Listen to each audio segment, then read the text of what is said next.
नमस्कार दोस्तों, आपका बहुत बहुत स्वागत है आपके अपने चैनल हेल्पर्स में। इस वीडियो में बात करने वाला हूँ हिंदी ग्रामर के एक महत्वपूर्ण टॉपिक वर्ण विचार पे। ये क्लास 6 से लेकर 12 तक में बहुत इंपॉर्टेंट हो और इससे काफ़ी प्रश्न पूछे जाते हैं कई कॉम्पिटिटिव एग्जाम्स में भी।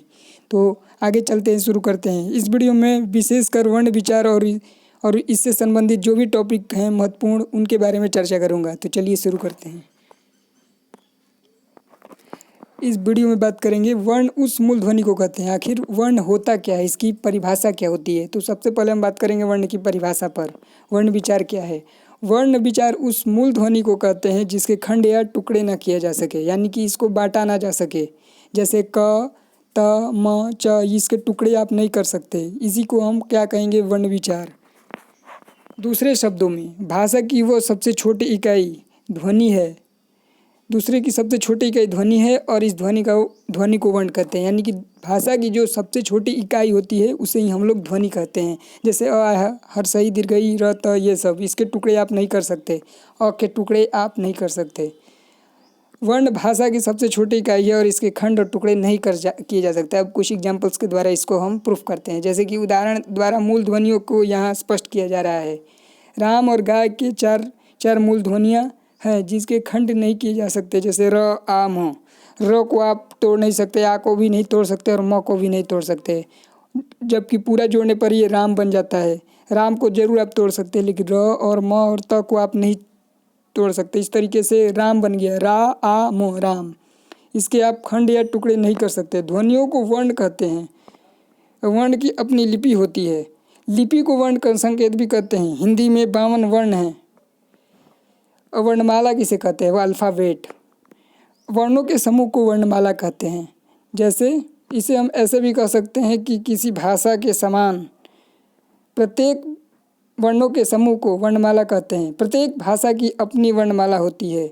हिंदी में अ, आ, हर्षई, दीर्घई, क, ख, ग, घ, ये सब, और इंग्लिश में बात करें तो ABCD, ये सब हिंदी वर्णमाला की श्रेणी में आते हैं। अब आगे बात करेंगे वर्ण के कितने भेद हैं। तो आपको बता देता हूँ, वर्ण के 2 भेद हैं। एक है स्वर और व्यंजन। स्वर को हिंदी में स्वर कहा जाता है और इंग्लिश में वोवेल। व्यंजन को कॉन्सोनेंट। अब स्वर वर्ण किसे कहते हैं? वर्ण के 2 भेद हुए, आपको मैंने बता दिया। अब बताते हैं कि स्वर वर्ण किसे कहते हैं। स्वर वर्ण जिनके उच्चारण में किसी अन्य वर्ण की सहायता की आवश्यकता नहीं होती, जो स्वर कहते हैं। जैसे दूसरे शब्दों में, जिन वर्णों के उच्चारण में फेफड़ों की वायु बिना रोके अबाध गति से मुख से निकल जाए उसे स्वर कहते हैं। इसके उच्चारण में कंठ, तालु का उपयोग होता है। हिंदी वर्णमाला में 16 स्वर है। स्वर क्या होते हैं? अ, आ, हर्षई, दीर्घई। इनका उपयोग करने में हमको फेफड़े में वायु की गति रोकने की आवश्यकता नहीं होती है, अनायास से निकल जाते हैं। जैसे कि अ, आ, ये आप अनायास से निकल सकते हैं और इनकी टोटल संख्या 16 है, जो कि आप दे सकते हैं। इसमें कुछ विशेष नामों को जोड़ा गया है, जैसे अ, उ, री, लृ और लृट। स्वर के भेद। स्वर के 2 भेद हैं, मूल स्वर और संयुक्त स्वर। मूल स्वर के कितने भेद हैं? मूल स्वर के 3 भेद होते हैं। पहला हर्ष स्वर, दूसरा दीर्घ स्वर और तीसरा प्लुप्त स्वर। 2 को तो आप जानते होंगे, हर्ष स्वर क्या है, दीर्घ स्वर क्या है, प्लुप्त स्वर क्या है। इन तीनों के बारे में हम एक एक करके बात करते हैं आगे। ये बात करते हैं हर्ष स्वर क्या होता है। Short walls. जिन स्वरों के उच्चारण में कम समय लगता है उन्हें हर्ष स्वर कहते हैं। हर्ष स्वर 4 होते हैं। अ, आ, हर्षऊ, दीर्घऊ। री की मात्रा के रूप में लगाई जाती है तथा उच्चारण री की तरह होता है। अब बात करेंगे दीर्घ स्वर यानी कि लॉन्ग वोवेल पे। वे स्वर जिनके उच्चारण में हर्ष स्वर से दुगुना समय लगता है, ये दीर्घ स्वर या लॉन्ग वोवेल्स कहलाते हैं। सरल शब्दों में स्वरों के उच्चारण में अधिक समय लगता है।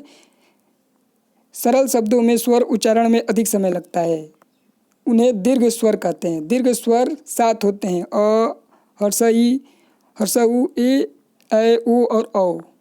दीर्घ स्वर 2 शब्दों के योग से बनते हैं। जैसे अ प्लस अ, आ हो गया। हर्षई प्लस हर्षई, दीर्घई हो गया। हर्षऊ प्लस हर्षऊ, दीर्घऊ हो गया। इस तरीके से ये स्वर बनते हैं, इनको लॉन्ग वोवेल या दीर्घ स्वर बोला जाता है। अब बात करेंगे प्लुत स्वर के बारे में। वे स्वर जिनके उच्चारण में दीर्घ स्वर की अधिक समय, यानी दीर्घ मतलब लॉन्ग से भी ज़्यादा समय लगता है, 3 मात्राओं में समय लगती है, प्लुत स्वर कहलाते हैं।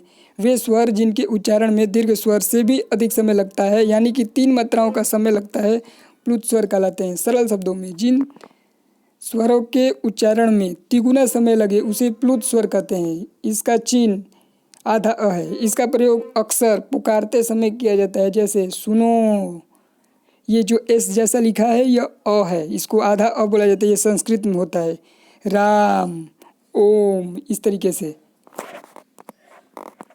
अब आगे बात करते हैं हिंदी वर्णमाला में अयोग वाह क्या होता है। हिंदी वर्णमाला में ऐसे वर्ण जिनकी गणना ना तो स्वरों में होती है और ना ही व्यंजन में। हिंदी भाषा में कुछ ऐसे भी वर्ण होते हैं जिनकी गणना ना तो स्वर में होती है और ना ही व्यंजन में। उन्हें हम अयोग वाह की श्रेणी में रखते हैं, जैसे अन और अ अयोग वाह कहलाते हैं। वर्णमाला में इनका स्थान स्वरों के बाद और व्यंजनों के पहले होता है। अन को अनुस्वार तथा अह को विसर्ग कहा जाता है। अयोग वाह 4 प्रकार के होते हैं। पहला अनुनासिका, दूसरा अनुस्वार, विसर्ग और निरुनासिका। अनुनासिका के बारे में बात करते हैं। जिन ध्वनि के उच्चारण में हवा नाक और मुख दोनों से निकलती है उसे अनुनासिका कहते हैं, जैसे गांव, दांत, आंगन, सांचा इत्यादि। अब दूसरा अनुस्वार, जिन वर्णों के उच्चारण में हवा केवल नाक से निकलती है उसे अनुस्वार कहते हैं, जैसे अंगूर, अंगद, कंकण, ये सब। तीसरा विसर्ग, जिस ध्वनि के उच्चारण में ह की तरह होता है उसे विसर्ग कहते हैं। ये विसर्ग का चिन्ह है, ये वाला। अब बात करेंगे निर्नासिका के बारे में। केवल मुंह से बोले जाने वाले स्वर वर्णों के निर्नासिका कहते हैं, जैसे इधर, उधर, आप, अपना, घर इत्यादि।